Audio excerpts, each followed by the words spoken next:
nawe nubwo yegereje ntabwo yavuze imirimo yakoze kandi yarayifite yavuze ngo ibuka nawe utakibuka ibyo byose nge nakoze none yibuka yuko wambumbye n'intoki zawe. Haleluya, rutekere boniyanse rero bodotayini. Ibuka yuko wambumbye n'intoki zawe bituma unyiza.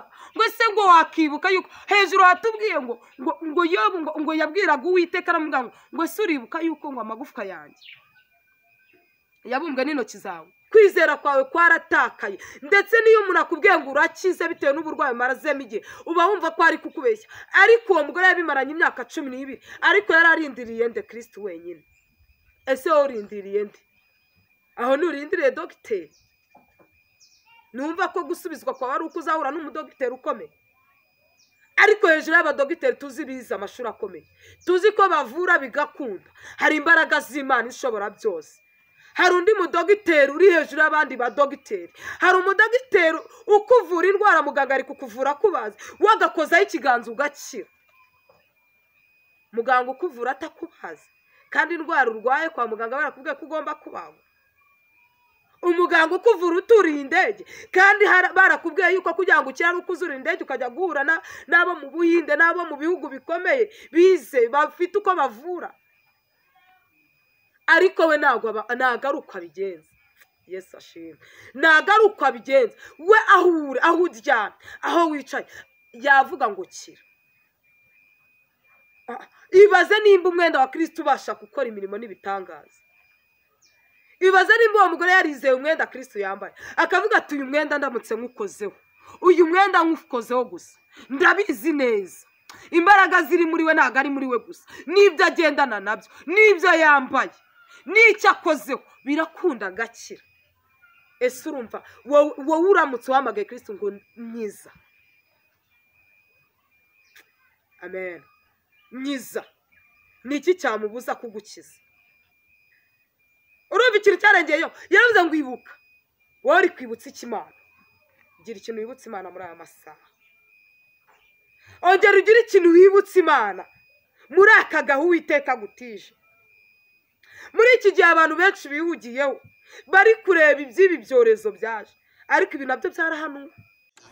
Abayo TV ngiye kubasuhuza mwese abakomeje gukurikira iyi channel yacu ya YouTube.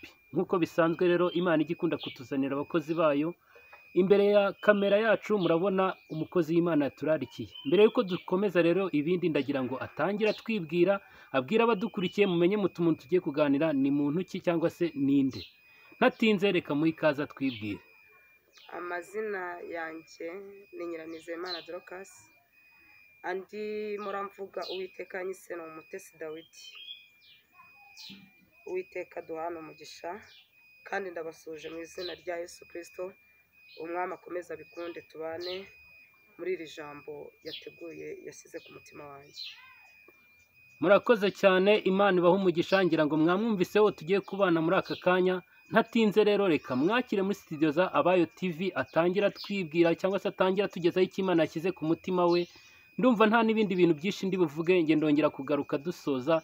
Imana iguha umugisha mukozi w'Imana, tuguhaye ikaze, watangira tubwira icyo Imana yashyize ku mutima wawe. Imana iguha umugisha. Reka dutangire tubanza gusenga Imana kugira ngo irusheho kubana natwe, irusheho kutwumvisha kandi irusheho kutuganiriza. Uwiteka Mana Nyiringabo, twongeye kugushimira muri aya masaha. Tugushimiye kugira neza kwawe, tugushimiye yuko wabanye natwe guturuka mu ijoro ryatambutse kugeza aya masaha, tukaba duhumeka umwuka w'abazima wabwa icyubahiro. Kandi turagushimiye yuko wongeye kutugirira icyizere ukadutuma ku bwoko bwawe. Uwiteka waronyesheje amaraso yawe y'igiciro, kandi ndakwinginze kugira ngo ubu bwoko bwawe iri jambo rigiye kumanuka ribumanukire mu mitima, kandi n'ukuri Nyiringabimana rihembure benshi, rigire aho ribakura rigire n'aho ribashyitsa. Reka rero Nyiringabimana mwuka wera wawe waganze kandi ari utwiyoborera mu izina rya Yesu. Amen. Nkuko natangiye mbivuga, navuze ko amazina yanjye ari Nyiranizeyimana Dorcas, ariko Uwiteka yabonye ko ayadahagije anyita Umutesi Dawidi. ndi umumama ndubatse mfite umugabo umwe n'abana 3. Nshimye Imana yuko yanyubakiye. Nawe utarubaka ndizera yuko icyambere ni ukuba ufite isezerano. Iyo ufite isezerano ry'uko umwami azakugirira neza, byanga byakunda akugirira neza. Rero nashatse ko tuganira ku ijambo ry'Imana riboneka muri Matayo. Turasoma ijambo ry'Imana riboneka muri Matayo, ni ibice 9 umurongo wa 20 gusa. Turongera dusimbuka nanone tureba buri bice 31 umurongo nanone wa 3 gusa. Aho hantu turi busome twumve icyo Uwiteka yashyize ku mutima wacu. Haravuga ngo Yesu arahaguruka amurikira 20 Matayo 9 umurongo wa 20 aravuga ngo nuko hari umugore uri umugongo wari ubimaranye imyaka 12, amuturuka inyuma akora ku ncunda z'umwenda we. Nuko ndasubiramo ngo nuko hari umugore uri umugongo wari ubimaranye imyaka 12, aturuka inyuma. Ni nyuma ya Yesu yari aturutse, arangije ngo akora ku ncunda z'imyenda ye. Amen.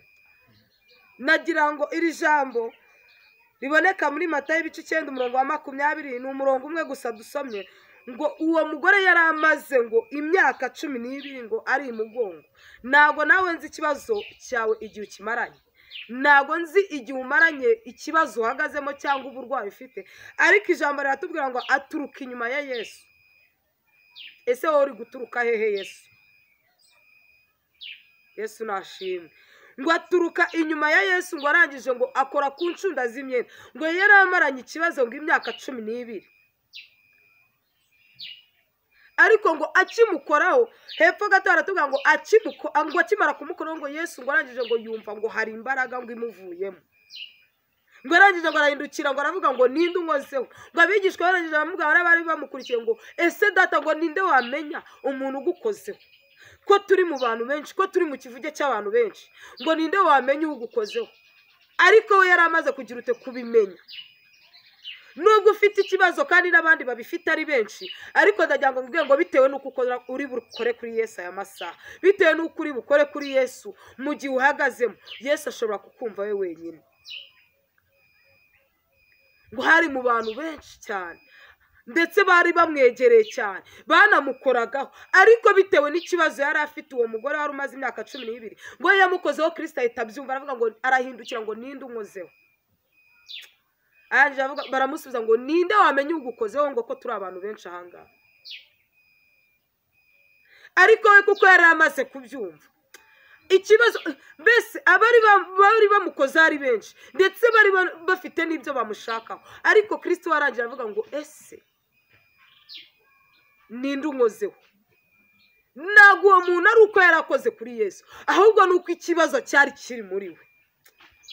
Hari imbaraga zari zivuye muri Kristo kugira ngo zibanze zikure icyo kibazo.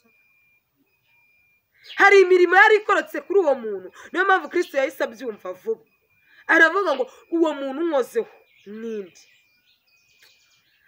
Mu gushidikanya kwabo uwo muntu we ikibazo ufite n'ikigutera isoni zo kwigaragaza ngo uvuge uriwe. Ikibazo uhagazemo n'ikigutera ipfunwe zo kwigaragaza imbere ya Kristo ngo umubwire icyo kibazo cyawe. Ngo arangije avuga ngo ni njye, ngo ni njyewe ugukozeho. Arangije avuga ngo genda ngo ukwizera kwawe. Haleluya. Igendere kwizera kwawe kuragukijije. We yagize ukwizera avuga ngo ninkora ku ncunda z'imyenda ye gusa, ninkoraho nge ndi bukire. Avuga ati ariko wamusatira mu kibazo ufite nawe satira Yesu. Byigana nawe ukore kuri Yesu. Babyiganaga ari benshi, haleluya. Babyiganaga ari benshi, ariko we intego yari afite aravuga mukoreho nyire. Abandi nta ntego. Birashoboka ko waba uri gusengana n'abantu benshi bari no kubyigana cyane, ariko akaba ari nta ntego bafite. Ariko we gira intego, gira intego ituma uri bukore kuri Yesu. Gira intego iri butume imbaraga ziva mu mwami zikakuzaho. Gira intego ziri butume ikibazo cyawe kiri butume gikurura Kristo akaza yihuse. Ariko ngo uwo mugore ngo yari afite ikibazo ngo ikimugongo, ngo yari amaranye imyaka 12. Ku babyeyi barabyumva, yari amaranye imyaka 12 ava amerewe nabi. Ibaze mubyeyi ukumva iri jambo umaze iyo myaka yose, ibyiringiro biba byaratakaye, kwizera kuba kwarashize bitewe n'ikibazo igihe ukimazemo. Ibyiringiro byawe byaratakaye, kwizera kwawe kwaratakaye, ndetse niyo umuntu akubwiye ngo urakize bitewe n'uburwayi marazemo igihe uba wumva ko ari kukubeshya. Ariko uwo mugore yabimaranye imyaka 12, ariko yararindiriye nde? Kristo wenyine. Ese wowe urindiriye nde? Aho nurindiriye dogiteri? Numva ko gusubizwa kwa wari ukuzahura n'umudogiteri ukomeye. Ariko hejuru y'abadogiteri tuzi biza amashuri akomeye, tuzi ko bavura bigakunda, hari imbaraga z'Imana ishobora byose. Hari undi mudogiteri uri hejuru y'abandi badogiteri. Hari umudogiteri ukuvura indwara muganga ari kukuvura kubaza, wagakozaho ikiganza ugakira. Muganga ukuvura atakubaza, kandi indwara urwaye kwa muganga barakubwiye ko ugomba kubagwa. Umuganga ukuvura uturiye indege, kandi barakubwiye yuko kugira ngo ukire ukuzura indege ukajya guhura n'abo mu Buhinde n'abo mu bihugu bikomeye bize bafite uko bavura. Ariko we nagaruka bigenza. Yesu ashimwe. Nagaruka bigenza. We aho uryamye, aho wicaye, yavuga ngo kira. Ibaze nimba umwenda wa Kristo ubasha gukora imirimo n'ibitangaza. Ibaze nimba uwo mugore yarizeye umwenda Kristo yambaye, akavuga ati uyu mwenda ndamutse nkukozeho, uyu mwenda nkukozeho gusa, ndabizi neza imbaraga ziri muri we ntago ari muri we gusa, n'ibyo agendana nabyo, n'ibyo yambaye, n'icyo akozeho birakunda agakira. Ese urumva wowe uramutse uhamagaye Kristo ngo nyiza? Amen. Nyiza, niki cyamubuza kugukiza? Nashakaga kukubwira imbaraga zo kwizera, imbaraga zo kwiringira yuko ibyo wabwiwe n'umwami Yesu bizasohora. Urabyirwa ngo uzakira, aho gukira ukarushaho kuremba. Isaha y'Imana nigera uzakira. Uyu mugore nawe impamvu yizeye akagenda agakora kuri Yesu nuko isaha ye yari igeze. Isaha Imana yari yarashyizeho, urushinge rwawe nirugeramo nta wundi muntu uzakira mu mwanya wawe, nubwo abarwayi ari benshi. Kuko mu babyiganaga na Yesu buri muntu yari afite ikibazo cye. Hari abari bafite amadeni, hari abari bashaka ibyo kurya, hari abari bafite abana barwaye, buri muntu yari afite ikibazo gitumye yirukanka inyuma y'uyu mugabo ari we Yesu Kristo. Ariko arizera, akoresha ikintu bita kwizera, avuga ngo n'umwenda we. Bamwe bashakaga kumva amagambo aturuka mu kanwa ke, ariko we ntabwo yari akeneye amagambo aturuka mu kanwa ke muri ako kanya, bitewe n'agahinda yari afite, bitewe n'ikibazo yari afite, bitewe n'imyaka yari amaze. We yaravuze ngo niyo nakoraho mukoreho, reka mbyigane mukoreho. Muri aya masaha byigana, ndashaka kubwira ngo bisigane ufite kwizera, byigana ufite ibyiringiro. Ngwibyo uyu mugore yari afite wari umaze imyaka 12. Ni wizera ukiringira Kristo, ibyo wizera byose bigomba gukunda.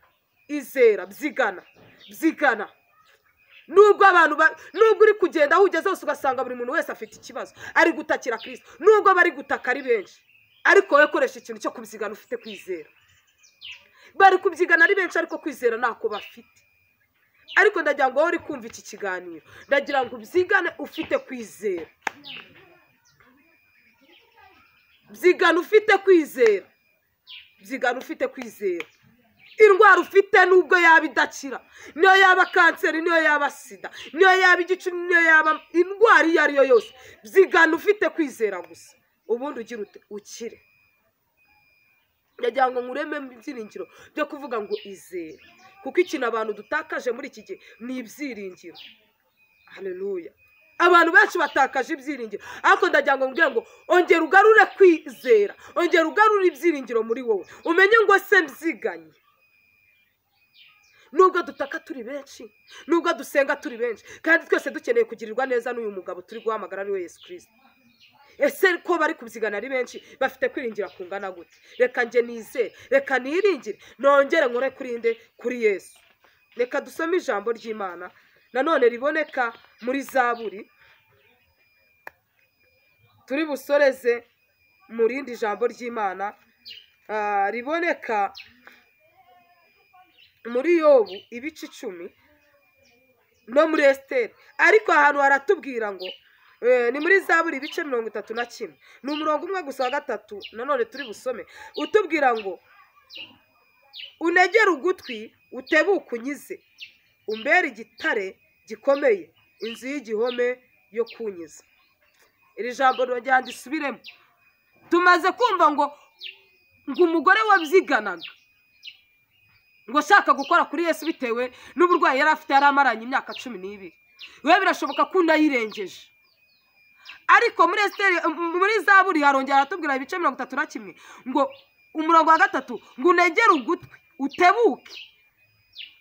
Na wundi yabwiraga ni Kristo yabwirwaga, yahamagaraga Kristo amubwira ngo unegere ugutwi ngo utebuke unyize, umbere igihome gikomeye, igihome ngo inzu y'igihome yo kunyiza. Muri aka kanya Dawidi niwe wahamagaraga, niwe wari uri kuvuga ngo mbabarira, unegere ugutwi utebuke.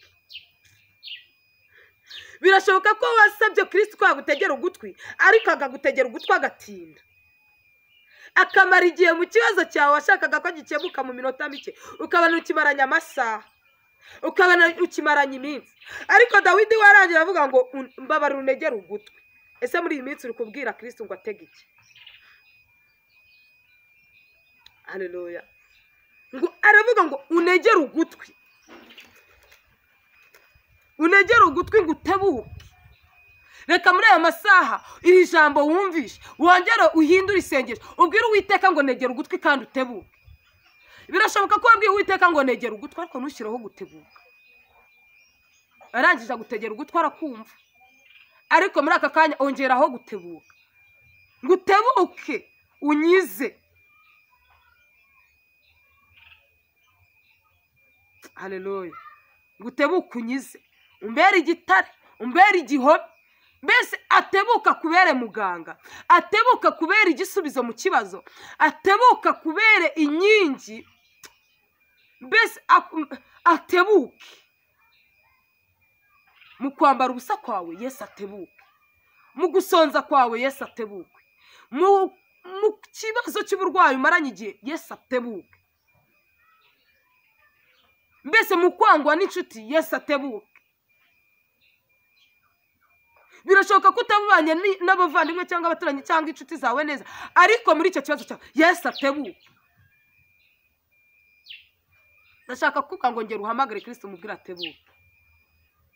Nshuti y'Imana, bwira Kristo atebuke mu kibazo cyawe. Ntabwo nzi ikibazo ufite, ariko Kristo yongere atebuke, akubere igihome, akubere ngo inzu yo kugukiza, akubere ikinini.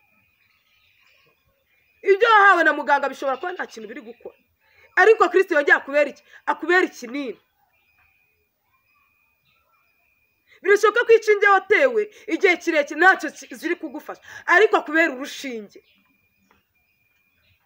Birashoboka ko wahuye na muganga umwe akakurangira undi umuruta, akakurangira undi umuruta, gutyo bose ukagenda uhura nabo ubaha amafaranga, ariko waza kubera iki? Akubere muganga. Watanze amafaranga wivuza gushiraho. Haleluya. Watanze byinshi bigushiraho, ndetse ubura n'ibyiringiro bitewe n'amagambo menshi wumvishe. Ndumva Imana imbwira ko wabwiwe amagambo menshi aguca intege, kuko ati nimba muganga yarananiwe washakishirije, bashaka kukuyobora mu nzira za gipfumu, mu nzira z'ibitavuga Imana, mu nzira y'ibitizera Imana. Ariko ndumva Kristo ambwira ngo ongera umuhamagare. ongera umuhamagare umuhe umwanya kuko aje vuba mu buzima bwawe. Ibyo byihorere, ibyagushizeho bireke, byaragiye. Ariko Kristo azanwe no kugukiza, kandi we nta kiguza kwaka, nta na kimwe. Icyagusaba ni ukumwemerera. Emerera Kristo agira ute agukize. Dawidi we yari ameze nabi ahantu. Umutwe w'amagambo nuko nawe usomye watubwiye ngo Zaburi yahimbiwe umutware w'abaririmbyi ni ya Dawidi. Reka muri aka kanya nibi ya Dawidi, muri gihe yari ya Dawidi, ariko muri aka kanya ashyiramo izina ryawe. Birashoboka ni ya Dorokasi. Ni Dorokasi nje. Uyu munsi iri jambo ni rya Dorokasi. Nkeneye ko Yesu aza mu buzima bwanjye yihuse. Nawe aha hantu ha Dawidi nuwashyire Dawidi ahubwo washyira izina ryawe, uvuge ngo Kristo nyeneye yuko uza mu buzima bwanjye vuba byihuse, bitewe n'aho ikibazo kingeze. Uyu mubyeyi nawe wari umaze imyaka 12 twabonye, nawe yari amaze igihe asenga avuga ngo nyeneye kutebuka. Nyeneye kutebuka mu myaka 12 maze, nyeneye kutebuka nanjye ukanyiza. Nawe rero ongera ngira kwizera. Watereye imisozi utererana ikibazo, aho kugira ngo kiveho kirushaho kukuremerera. Wazamukanye umusozi uburwayi bwawe, ugeze mu rugo urushaho kuremba. Wagiye mu byumba by'amasengesho ujyanye ikibazo cy'ubushomeri, ariko urushaho kuba umushomeri ureze. Wagiye mu nsengero usengera ikibazo cyo kwangwa, ariko ugeze hanze ahubwo urushaho kwangwa cyane. Nuwakuvugishaga umwari usigaye akuvaho, usigara wenyine. Hamagara Yesu aze byihuse. Yongera agarura inshuti zawe zari zaragiye. Yongera agarura ibyiringiro byawe byari byaragiye. Yongera akureho ubwo burwayi bwagutandukanyaga n'abantu bari bamaze kukurambirwa. Yongera atebuka azagukize. Arebe kwangwa kwawe, arebe agahinda watewe n'abantu, arebe intimba yuzuye umutima wawe, atebuke aze ayimareho. Yesu ashimwe. Ayongera agira ute atebuke. Estera yaramaze igihe kinini, ni Rusi yaramaze igihe kinini nawe ari mu kibazo cyo gupfaka, ariko ari kumwe na nyirabukwe nawo. Avuga ngo Kristo yaramaze n'igihe kinini ahumba, ari guhumba, ahumba utwo bagize basize inyuma. Ariko nubwo yahumbaga yaravugaga ati Kristo tebuke. Birashoboka ko natinda ndi guhumba mu mirima ya rubanda. Birashoboka ko natinda ndi guhumba mu mirima itari yanjye. Nkuko nawe muri iyi minsi uri gukura amafaranga mu kazi katarakawe. Nkuko muri iyi minsi umukoresha wawe ari kuyaguha, ariko hari ibyo agutongera. Avuga ati nubwo nyagihaye ni yaragikwiriye, kandi nyamara wakoresheje imbaraga nyinshi kuvunika. Na Rusi yaravuze ati nubwo maze igihe mumba, nkuko nawe sinzi aho uri guhumbira, ariko wowe urahazi. Urabizi ko ibyo uri guhumba bitari kugwira. Ariko nawe yaravugaga ati nubwo ndi guhumba muri iyi mirimo utebuke. Kristo atebutse uzi cyabaye. Kristo ategeye ugutwi gusenga kwa Naomi, ategeye amagambo aturuka mu kanwa ka Rusi. Uzi ikintu cyabaye Kristo ikintu yakoze?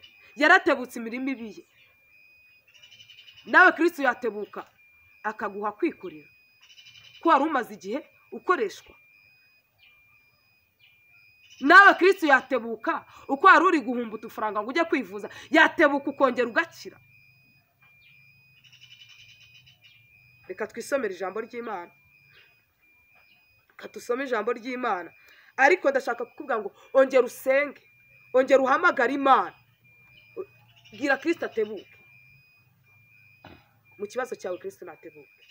Kandi natebuka biragenda neza. Natebuke. Nemba nje kukubwira ngo ongera Kristo, ongera uhamagare Kristo areme ibyiringiro. Yongera agarure kwizera muri wowe. Bitume Kristo atebukira kugirira neza. reka turebe muri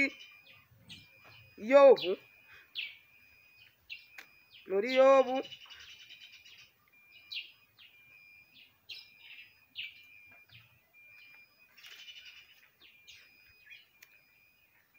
hamagara Kristo azagira ute akugirire neza.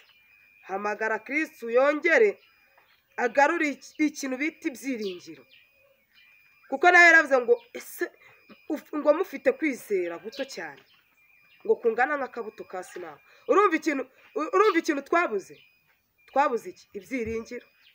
ariko waravuga ngo ongera ugira uti ngo se mufite kwizera ngo kungana n'akabuto ka sinapi, ngo nimwabwira umusozi ngo nurimbuke utabwe mu nyanja. none wowe ubuze ibyiringiro, ubibuze kubera iki? kadusome muri yobu ibice 10 umurongo wa mbere turageza ku murongo wa 9. yobu ibice 10 aratubwira ngo, some mu izina rya Yesu, umurongo wa mbere kugeza ku murongo wa 9. aratubwira ngo umutima wanjye urembejwe n'amaganya yanjye, ntabwo nzibuza gutaka, nzavuga mbitewe n'umubabaro wo mu mutima wanjye. nzabwira Imana nti winciraho iteka, menyesha igituma umburanya. mbese unezezwa no kubonerana kugira ngo uhinyuze umurimo w'amaboko yawe, ugakera imigambi y'inkozi z'ibibi? mbese ufite amaso y'umubiri, cyangwa se ureba nk'uko umuntu areba? aho iminsi yawe igana n'iy'umuntu, cyangwa iy'imyaka yawe ihwanye n'iminsi ye? bituma ubaririza igicumuro cyanjye, ukagenzura icyaha cyanjye, kandi uzi ko ntari umunyabyaha, ko ari nta wabasha kundokora ngo amvane mu maboko yawe. ngo amaboko yawe niyo yambumbye akaringaniza imyanya y'umubiri wanjye yose. none uranyishe, ibuka ndakwinginze yuko wambumbye nk'ibumba, none se ugiye kunsubiza mu mukungugu? uyu yari Yobu ari kubwira Kristo. ariko uyu mutwe w'amagambo umutwe w'iri jambo nawuhaye amagambo, iri jambo rivuga gutya: ufite iki wakibutsa Imana? nawuhaye amagambo avuga ngo gira icyo wibutsa Imana. ku murongo wa 9 Yobu yibukije Imana, aravuga ngo ibuka. ni icyo uri kwibutsa Imana wowe? kugira ngo Imana ikugire neza, gira icyo yibutsa. Yobu yari arembejwe n'umubiri, Yobu yari ababaye cyane, Yobu yari afite ibikomere byinshi. turabizi neza nawe usomye Yobu uhereye mu gitabo cya mbere ku bice bya mbere, hari aho Yobu yarageragezwa cyane. wari wageragezwa nka Yobu? ariko uzi ingingo yamurengeye, yaravuze ngo ibuka. ahaga ku murongo wa 9 Yobu ibice byaho aravuga ngo ibuka. ibice 10 avuga ngo ibuka. ibuka. Kristo we, ongera wibuke. ibuka abantu nambitse, ibuka abantu nagaburiye, ibuka imfubyi zidafite kirengera narengeye, ibuka umurimo wawe nashyigikiye kugira ngo utere imbere, ibuka abantu nasengeye, ibuka abantu nazamukanye umusozi, ibuka ingendo nagenze abantu bababaye, ibuka abantu nasuye kwa muganga, ibuka imitima ikomeretse nahumirije nkoresheje umunwa wanjye. Yobu nawe aravuga ngo ese umurongo wa 9 ndawukunda, ngo ibuka. haleluya. ibuka ngo ndakwinginze yuko wambumbye. Yobu noneho we ntabwo yavuze imirimo yakoze, kandi yari ayifite. yarayifite. Yavuze ngo ibuka, nawe utakibuka ibyo byose njye nakoze, noneho yibuka yuko wambumbye n'intoki zawe. Haleluya, rutekere boniyanse rero bodotayini. Ibuka yuko wambumbye n'intoki zawe bituma unyiza. Ngo se ngo wakibuka yuko hejuru hatubwiye ngo Yobu ngo yabwiraga Uwiteka aramubwira ngo se uribuka yuko ngo amagufwa yanjye yabumbwe n'intoki zawe? Ese uribuka yuko inyama zanjye zabumbwe n'intoki zawe? Ngo wibuke ngo n'imitsi yanjye ngo yabumbwe yateranyijwe n'amaboko yawe. Wibuke yuko n'umubiri wanjye n'inyama zanjye amaraso yanjye byose byashyizweho n'intoki zawe. Ese watesha agaciro imirimo y'amaboko yawe Kristo? Urumva ikintu cyarengeyeyo? Yaravuze ngo ibuka. Wowe uri kwibutsa iki Imana? Gira ikintu wibutsa Imana muri aya masaha. Ongera ugira ikintu wibutsa Imana muri aka gahu Uwiteka agutije. Muri iki gihe abantu benshi bihugiyeho bari kureba iby'ibi byorezo byaje, ariko ibi nabyo byarahanuwe ngo mu bihe bya nyuma, mu bihe biruhije, ngo hazaduka indwara z'ibyorezo. Muri iki gihe wakwibukije Imana, Imana nawe ikakurengera.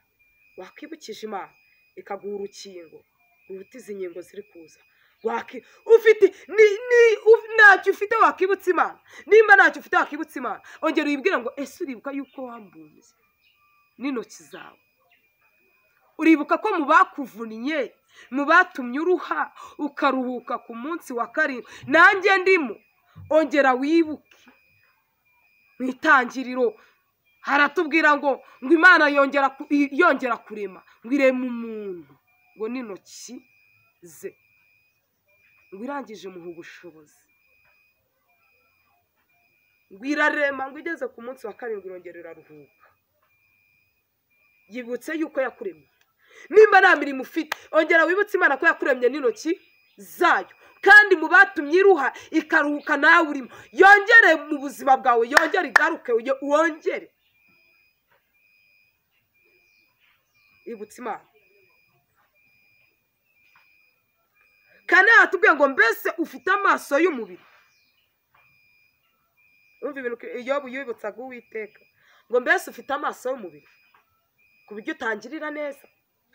Njye nakurebesha amaso y'umubiri sinumve akababaro kawe, nakurebesha amaso y'umubiri sinumve intimba yawe, nakurebesha amaso y'umubiri nkabona ubyibushye nyamara ibibazo byarakurenze. Sinkuhumurize, navuga ati mwebwe mwagezeyo. Nta kibazo ufite umuntu ungana gutyo se uri gutaka inzara, kandi umubiri wawe nukwemerera gutaka inzara. Ariko ndebesheje amaso y'umubiri nakubwira ngo bitewe nuko ungana urambeshya urya neza, kandi wowe ufite ikibazo cy'inzara. Ariko yo barangije abaza Uwiteka avuga ati ese urebesha amaso y'umubiri? Ntabwo Kristo arebesha amaso y'umubiri. Arebesha amaso y'umubiri yareba njye we nakubona, yareba wowe njye nambona, ariko arebesha amaso y'umwuka, kandi amaso y'umwuka arebera hose icyarimwe. Haleluya. Ariko arangije ngo aravuga ngo ese urebesha amaso y'umubiri cyangwa se ureba nk'uko umuntu areba? Reba nk'uko umuntu areba. Ngo aho iminsi yawe ingana n'iy'umuntu, cyangwa imyaka yawe ihwanye n'iminsi ye, ngo bituma ubaririza igicumuro cye. Uwiteka ashobora kuba kugira ngo agutabare agiye kubanza kuza kwirebera, akabaririza uko uri kwitwara, akabaririza aho utuye uko ubanye, akabaririza aho wicaye uko uba umeze, akabaririza akanwa kawe amagambo avuga. Igenzure, ongera wigenzure, urebe kuri kwibutsa Uwiteka. Nubwo uri guhamagara Uwiteka ngo aze byihuse aza kugire neza, urebe se nimba Uwiteka akiranuka magaze gute. Haleluya. Ongera uhagarare wisuzume, ubaze Uwiteka umbwira ati ese kugira ngo ngerere neza wampima, urebe nimba Uwiteka azanye igipimo yagupima agasanga ushyitse, nawe uri uwo kugirirwa neza, utaba wariyandurishije ibidafite umumaro ugakenera ko Uwiteka kugirira neza. Uwiteka akeneye yuko ubanza ukamenya uwo uriwe, ukisobanukirwa, ukamenya yuko nawe uwo ari we, ukamusobanukirwa, akaza mu buzima bwawe akakugirira neza. Haleluya. Muri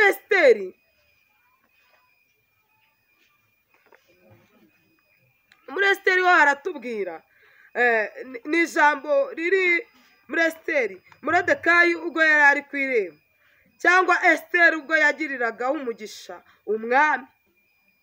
Kadusome muri Esiteri ibice 8 turageza ku murongo wa 9. Haratubwira ngo uwo munsi umwami Asuwarusi agabira umwamikazi Esiteri ibya Hamani umwanzi w'Abayuda, maze Moridekayi aza imbere y'umwami, kuko Esiteri yari yavuze icyo bapfana. Ngo umwami aherako yiyambura impeta iyo yari yatse Hamani, ayiha Moridekayi, maze Esiteri aha Moridekayi ubutware bw'ibya Hamani. Hanyuma Esiteri yongera kuvugira imbere y'umwami, amwikubita imbere. Umwami amwinginga arira ngo amareho inama mbi ya Hamani, umwagagi n'umugambi ye yari yagambiriye kugirira Abayuda. Umwami atunga Esiteri inkoni. Uwiteka yongera gutunga inkoni mu izina rya Yesu. Uwiteka yongera atunga inkoni ubwoko uyoboye. Uwiteka yongera gutunga inkoni mu kazi ukora. Uwiteka yongera gutunga inkoni mu kibazo uhagazemo. Uwiteka yongera gutunga inkoni. Ngo kane haratubwira ngo umwami atunga inkoni Esiteri, ngo kandi y'izahabu. Ntabwo Uwiteka ari bugutunga inkoni nk'iz'abandi bagutunze. Birashoboka ko bagutunze inkoni mu kibazo hari urimo bagutunga inkoni izi zisanzwe biciriye mu mashyamba. Birashoboka ko batagutunze n'inkoni bakagutunga urutoki. Birashoboka ko batagutunze urutoki ariko bakagutunga amagambo akomeye. Birashoboka ko batagutunze amagambo akomeye ariko bakagutunga ijisho ry'igitsure. Ariko Uwiteka we agutunga inkoni ye y'izahabu, nk'iyo yatunze Esiteri. Nk'iyo umwami yatunze Esiteri, nimba umwami wo mu isi yarabashije gufata inkoni y'izahabu akayitunga umwamikazi Esiteri, wowe Uwiteka wakuremye, we wavunnye Uwiteka kubumba n'intoki ze, yabuzwa n'iki kugutunga inkoni y'agaciro? Ngo umwami atunga Esiteri inkoni y'izahabu. Nuko Esiteri arahaguruka ahagarara imbere y'umwami. Uwiteka nagutunga inkoni uzahagarara imbere y'abakwanga. Uwiteka nagutunga inkoni uzahagarara imbere y'abatashakaga kuhagarara imbere yabo. Uwiteka nagutunga inkoni imiryango itashakaga kuhagarara wemye uzayihagarara imbere uyiyobore. Uwiteka nagutunga inkoni abakugambaniraga mu kazi ngo gasohokemo uzagahagararamo ubahagarara imbere wayoboye. Ariko ngo maze umwami atunga ngo Esiteri inkoni y'izahabu. Ngo arangije arahaguruka ngo arahagarara ngo kandi imbere y'umwami. Nawe hari ibyo Uwiteka agiye kuguhagarika imbere. Ngo aravuga ati umwami nabishima kandi niba mutonyeho, wongera utone imbere y'Uwiteka, wongera utonere ku Uwiteka. Ngo nabikunda ngo kandi nimba ngo umwami wabishaka, ngo kandi nimba mutonyeho, ngo ibyo mvuga ngo bikamutunganira, nkaba nkundwakaye, ndabinginga ngo bandike inzandiko zo gukura izo abami Hamani mwene Hamedata umwagagi yagambiriye, akazandikisha kurimbura Abayuda bari mu bihugu by'umwami byose. Birashoboka ko hari inzandiko ziri kwandikwa ku buzima bwawe, ariko ndashaka kukubwira ngo bari kwandika inzandiko ariko Uwiteka yanditse urwandiko. Ijambo riratubwira ngo banditse ngo umwamikazi Esiteri, nganje bavuga ngo nimba bikunze ngo kandi nkagutoneraho mwami, ngo inzandiko ngo banditse ngagira ngo barimbure ubwoko bwacu. ngo zigire ute zirimba. Mbese yarashatse kuvuga ngo inzandiko zanditswe n'abantu ziteshwa agaciro, ariko urwandiko wiyandikiye rugira agaciro. Birashoboka ko nawe hari inzandiko nyinshi zanditswe zikurega, birashoboka ko hari inzandiko zanditswe zidafite umumaro kuri wowe, ariko Uwiteka yongere azikureho, amanike urwandiko rwe yanditse ku buzima bwawe, nirwo rugize rufite agaciro. Urwandiko rw'Uwiteka yari yaranditse kuri Esitera rwari rumanuwe, niyo mpamvu umwami yamugira icyizere amutunga inkoni y'izahabu. Nawe rero urwandiko Uwiteka yanditse ruze rutesha agaciro izindi nyandiko, ahubwo urwandiko yanditse ku buzima bwawe rugira agaciro. Warangije ngo aravuga yari Hamani niwe wari waranditse izo nzandiko. Irashoboka ko nawe ufite Hamani mu buzima bwawe, uri kwandika inzandiko zidafite umumaro, uri kwandika inzandiko zo kugusebya, uri kwandika inzandiko zo kukubuza amahirwe, uri kwandika inzandiko zo kwitambika mu buzima bwawe, uri kwandika inzandiko zo kwitambika mu masezerano yawe ndetse no mu mugisha wawe.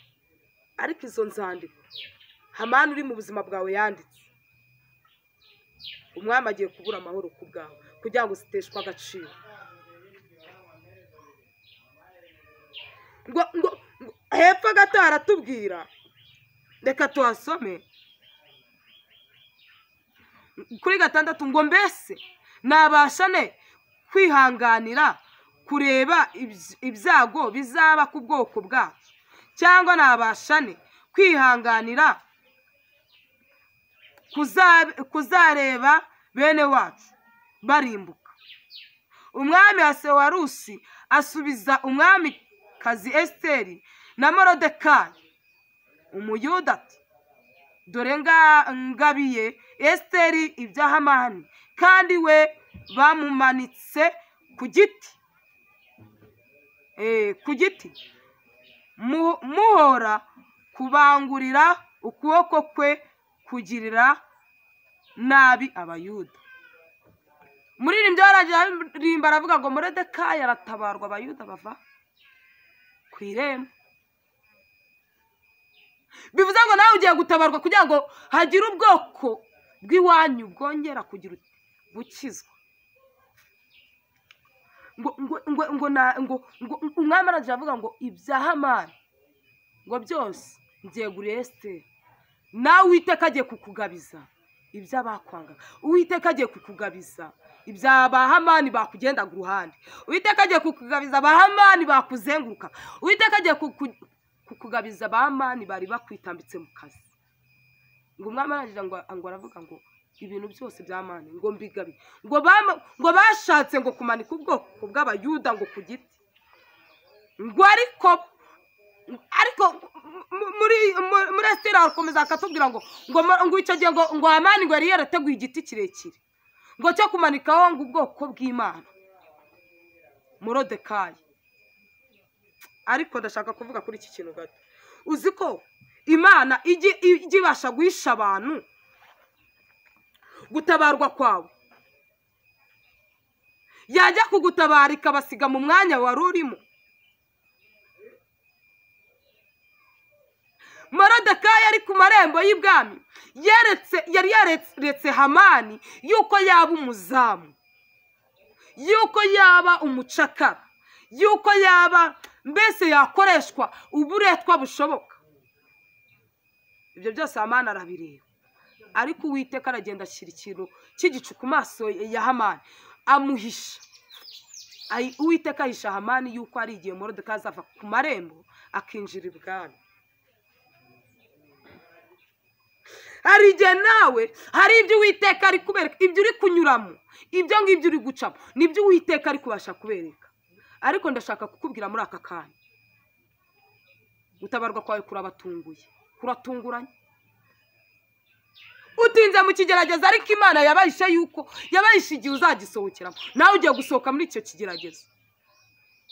Hamani nawe yabonye yuko Moridekayi yatinda ku marembo, imuhisha ko azinjira ubwami, akayinjira ari nawe uhamwinjije. Urumva noneho icyabaye, yahinjiye ari we uhamwinjije. ibaza umunsi abari bazi yuko utakinjira muri ayo marembo, umunsi aribo bagufashe ukuboko kunjira ngo uhinjire. Ibaza umunsi bategetswe kugira ngo basohoke kugira ngo wewe winjire, kavuga ngo kubera ko wowe uri kumutunga urutoki, kubera ko uri kumugambanira, kubera ko uri gutuma adakora akazi neza, sohoka. Wagira uti kinjira. Hari ibigomba gusohoka mu buzima bwawe, hakagira ibindi byinjira mu buzima bwawe. Ibyo ngibyo Satani yimitse muri wowe nibisohoka, Uwiteka yimika ibye muri wowe. Yesu ashimwe cyane. Arangije ngo ku 8 ngo nuko namwe mwandikire abayuda uko mushatse, mubandikire mu izina ry'umwami, muhomeho ikimenyetso cy'impeta ye, kuko inzandiko zanditswe mu izina ry'umwami zigahomwaho ikimenyetso cy'impeta ye, nta muntu ubasha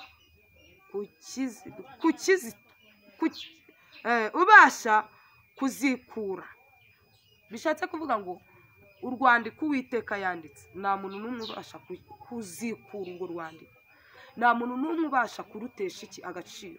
Nimba umuntu atabasha gutesha agaciro urwandiko rwanditswe n'umuyobozi runaka ukomeye, ninde wabasha gutesha agaciro urwandiko Uwiteka yiyandikiye ku buzima bwawe?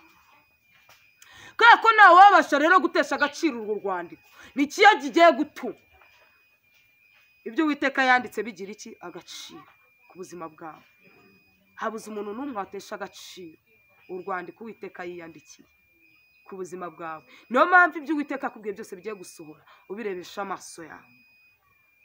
Ku 9 dusoza haravuga ngo nuko icyo gihe ku munsi wa 23 mu kwezi kwa 3 kwitwa Sivani, bahamagara abanditsi b'umwami bandika ibyo Morodekayi ategetse abayuda byose, n'ibisonga by'umwami n'abatware b'intebe n'abatware b'ibihugu uko ari 127 uhereye Ibuhindi ukageza Etiyopiya, igihugu cyose nk'uko imyandikire yacyo imeze, n'ishyanga ryose uko ururimi rwayo ruri. Bandikira abayuda mu rurimi rwabo uko imyandikire yabo imeze. Ntabwo Uwiteka akanzwe n'indimi bavuga, ntabwo Uwiteka akanzwe n'amashuri bize bwoko bw'Imana, ntabwo Uwiteka akanzwe n'urwego bahagazemo. Uwiteka kuko amanuye urwandiko arusohoye mu ndimi zose bavuga, kugira ngo gutabarwa kwawe kongere kugaragare. Ahangaha Morodekayi yaratabawe, ngo arangije ngo arategeka. Uwiteka yongera gutegeka mu izina rya Yesu, ngo arongera ngo muha gutegeka, ngo amaze kumuha gutegeka ngo bandika mu ndimi zose. Ururimi rwose barwandikamo ayo magambo, kugira ngo ubwoko bw'Imana bubashe kumva gutabarwa kwa Morodekayi. Gutabarwa kwawe kugiye kwandikwa mu ndimi, gutabarwa kwawe kugiye kugera mu mahanga yose. Urwandiko rwawe rugiye gutambagira isi rutikanze indimi bavuga. Bebe bavuga mu Cyongereza, bebe bavuga mu Gifaransa, bebe bavuga mu Gishinwa, bebe bavuga mu Cyarabu, bebe bavuga mu Kirati, bebe bavuga ururimi urwari rwo rwose, bebe bavuga mu Kinyarwanda. Urwandiko rwawe rugiye gusohoka mu ndimi zose kugira ngo gutabarwa kwawe kugira ute kugereho. Ariko ngo Morodekayi ngo aratabarwa, ngo abayuda bavaye ku marembo. Hari abantu bazakizwa ku bwawe, hari abantu bazatabarwa kuko watabawe, hari abantu bazakira kubera ko wabagezeho, hari abantu bazasubirana ibyiringiro kuko wabasuye, hari abantu bazasubirana ihumure kuko wabahumurije, hari abantu bazagira urwego bavaho bakagira urundi bageraho kuko byanyuze kuri wowe. Niyo mpamvu urwandiko rwawe rumanutse vuba byihuse kugira ngo gutabarwa kwawe kugereho. Imana yo mu ijuru iduhana umugisha. Aya magambo aturutse mu kanwa kw'ijambo ry'Uwiteka reka aze yandikwe ku nkingi y'umutima wawe, ubashe gusobanukirwa rwose yuko nawe uri umwe mu bo Uwiteka abumbishije intoki ze. Nawe ubashe gusobanukirwa yuko mu bagomba kugirirwa neza. Abakubwiye ngo urapfuye babwire ngo simwe mugiye n'ubuzima, uwandemye yongeye kumbwira ngo nimbeho, aho bari bazi ko ugiye kugwa ubabwire ngo ahangaha muzi ko ariho ngiye kuba n'uwiteka ngiye kuvuga ngo nimbeho mu izina rya Yesu wongere wakire kubaho kubw'ibyiringiro wongeye kugira kubw'aya magambo uwiteka ashyize ku mutima wawe amen. murakoze cyane, Imana ibaha umugisha. Rero ndizera ko mwumvise ijambo ry'Imana, gusa wenda mbere yuko dusoza birashoboka ko wabona umuntu w'umukozi w'Imana ukifuza ko mwafatanya gusenga ukumva se wamugisha inama. Ndagira ngo mbere yuko tumurekura muri studio za Abayo TV abanze atange contact ze abwira abantu aho abantu bashobora kumusanga. Nimero yanjye ya telefone mwambonaho nkoresha ni 0788 22 38 nayisubiramo 0788 22 38 wamamagara tukavugana tukabasha gufatanya gusenga Imana. Hari ikibazo ufite cyanze ko ubona yuko ibyiringiro byaratakaye bitewe n'igihe kimaranye, twavugana tugasenga Imana, mwongera kukubwira amagambo ahumuriza umutima wawe, twongera guhamagara Imana ikongera gushyira gukomera muri wowe ndetse no kwizera yuko ari yishoboye. Imana iduhana umugisha. Murakoze cyane rero, Imana ibaha umugisha. Ibiganiro nk'ibi ngibi nakagaruka kuri channel yanyu Abayo TV. Nimba utarakora subscribe kuri channel kanda hasi mu ijambo ritukura subscribe, rero tubona akantu kameze nk'inzogera ugakandemo, uzajya ubona notification ko tuzanye umukozi w'Imana nk'uyu mushyashya cyangwa se n'ibindi biganiro runaka uhita utanga abandi kubibona. Murakoze, mbifurije kuzagira iherezo ryiza ry'abakiranutsi. Uwiteka abahire muri byose. Amen amen. Amen.